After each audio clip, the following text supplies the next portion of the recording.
எல்லோருக்கும் இனிய கிறிஸ்துமஸ் வாழ்த்துக்கள்.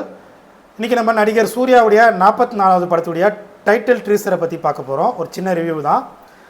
படம் வந்து 2D என்டர்டெயின்மெண்ட்ஸ் ஜோதிகா சூர்யாவுடைய தயாரிப்பில், கார்த்திக் சுப்புராஜுடைய இயக்கத்தில், சந்தோஷ் நாராயணன் இசையில், நடிகர் சூர்யா, பூஜை ஹெக்டே, அப்புறம் நாசர், பிரகாஷ்ராஜ், ஜெயராம் இவங்களாம் ஆக்ட் பண்ணியிருக்காங்க. படத்துடைய டைட்டில் ட்ரீசர் இன்றைக்கி தான் பண்ணியிருந்தாங்க. ஸோ கிறிஸ்துமஸ் அன்றைக்கி உங்களுக்கு டைட்டில் ட்ரீசர் ரிலீஸ் பண்ணியிருந்தாங்க. ஸோ டைட்டில் என்னன்றதை பார்ப்போம். எப்படி ஸ்டார்ட் ஆகுதுன்னா, இந்த டைட்டில் ட்ரீசர் வந்து ஒரு பெரிய குளத்து முன்னாடி ஸ்டெப்ஸில் ஹீரோ ஹீரோயின் இருக்காங்க, பெரிய கோவிலில். ஸோ லாங் ஷாட்லேருந்து க்ளோஸ்அப் வைக்கிறாங்க. உங்களுக்கு ஸ்டெப்ஸ் எல்லாம் ஃபுல்லாக தீபம் எரியுது.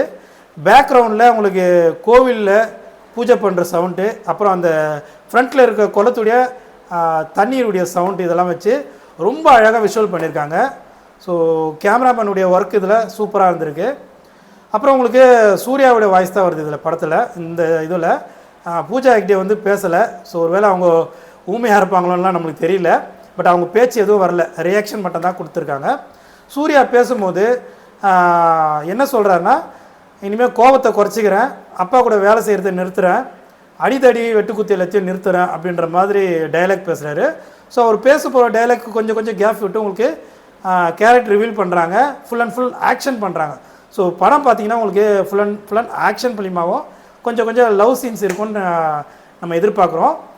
ஸோ சூர்யா வந்து உங்களுக்கு பேசும்போது அவருடைய பாஷை பார்த்திங்கன்னா உங்களுக்கு நார்மல் தமிழாக இல்லாமல் சவுத் சைடில் ஒரு குறிப்பிட்ட இடத்துல இருக்கிற மக்கள் பேசுகிற ஒரு பாஷையாக இருக்குது. ஸோ தமிழ் உச்சரிப்பும் நல்லா பண்ணியிருக்காரு சூர்யா. இந்த படம் வந்து சூர்யா சாருக்கு நல்ல பெரிய வெற்றி படமாக அமையணும்னு நம்ம வேண்டிக்கிறோம். இதில் வந்து உங்களுக்கு டைட்டில் ரிலீஸ் பண்ணுறாங்க, ரெட்ரோ அப்படின்னு டைட்டில் வருது. ஸோ ரெட்ரோனா கண்டிப்பாக ஒரு 80s ஃபிலிமாக தான் இது இருக்கும். அப்புறம் வந்து படத்தில் சூர்யா சார் வந்து நெகட்டிவ் ரோல், அதாவது வில்லத்தனமான ரோல் பண்ணுவார்னு நம்ம ஃபீல் பண்ணுறோம். ஸோ ஏன்னா அவருடைய ரியாக்ஷனோ பேக்ரவுண்டில் ஒரு காட்டுற அந்த ஆக்ஷன் எல்லாமே பார்த்தா உங்களுக்கு ஒரு வில்லத்தனமாக தான் இருக்குது. ஸோ கண்டிப்பாக படத்தில் ஒரு ஃபுல் அண்ட் ஃபுல் வில்லனாக வராரா, இல்லை பாதியில் வில்லனாக இருந்து அப்புறம் ஒரு நல்ல ஹீரோவாக மாறுறாரான்றது தெரியல. பட் பேருமே உங்களுக்கு டைட்டில் பேருமே ரெட் கலரில் கொடுத்துருக்காங்க. ஸோ கண்டிப்பாக நெகட்டிவ் ரோலாக தான் இருக்கும் இது.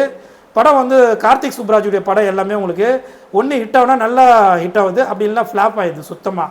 ஸோ இந்த படம் வந்து சூர்யா அவர்கள் வந்து ரொம்ப லாங் பேக்கு அப்புறம் ஒரு ஆக்ஷன் ஃபிலிமை கமர்ஷியல் ஹிட் ஆகணும்னு நினைக்கிறோம். ஸோ ஏன்னா சூர்யா அவர்கள் கடந்த சிங்கம் 1, 2க்கு அப்புறம் பெருசாக ஒரு கமர்ஷியல் ஹிட்டுக்கு எதுவும் கொடுக்கல. ஸோ இந்த படம் கண்டிப்பாக வெற்றி ஆகிடும்னு நினைக்கிறேன். ஏன்னா கார்த்திக் சுப்புராஜ் வந்து ஒரு டிஃப்ரெண்ட்டான மேக்கிங் இருக்குது இதில். ஸோ கண்டிப்பாக கொஞ்சம் கதை வந்து இன்ட்ரெஸ்டிங்காக இருந்துட்டா படம் வந்து பெரிய லெவலில் ஹிட் ஆகும், அதில் எந்த வித டவுட்டும் இல்லை. அப்புறம் நம்ம சூர்யா சார் வந்து ஒரு நல்ல சமூக அக்கறை உள்ளவர், நிறைய படிப்புக்காக பசங்க படிப்புக்காக ஹெல்ப் பண்ணுறாரு. ஸோ அவருக்கும் படம் வந்து நல்லா ஹிட் ஆகி கமர்ஷியலாக ஹிட் ஆகுனா அவரும் பெரிய ஆளாகுனா படிப்பு செலவு குழந்தைங்களுக்கு நிறைய ஹெல்ப் பண்ணலாம். ஸோ மெயினான ஒரு ஹெல்ப்னா என்னை பொறுத்தவரையும் உலகத்தில் ஒரு மெயினான ஹெல்ப்னா அது ஏழை குழந்தைகளுடைய படிப்புக்கு ஹெல்ப் பண்ணுறது தான். ஸோ அதை சூர்யா சார் பண்ணுறது கண்டிப்பாக அவருக்கு ஆக்செப்ட் பண்ணோம். ஸோ அவருடைய படம் வந்து இந்த படம் கண்டிப்பாக வெற்றி அடையும்னு நினைக்கிறேன்.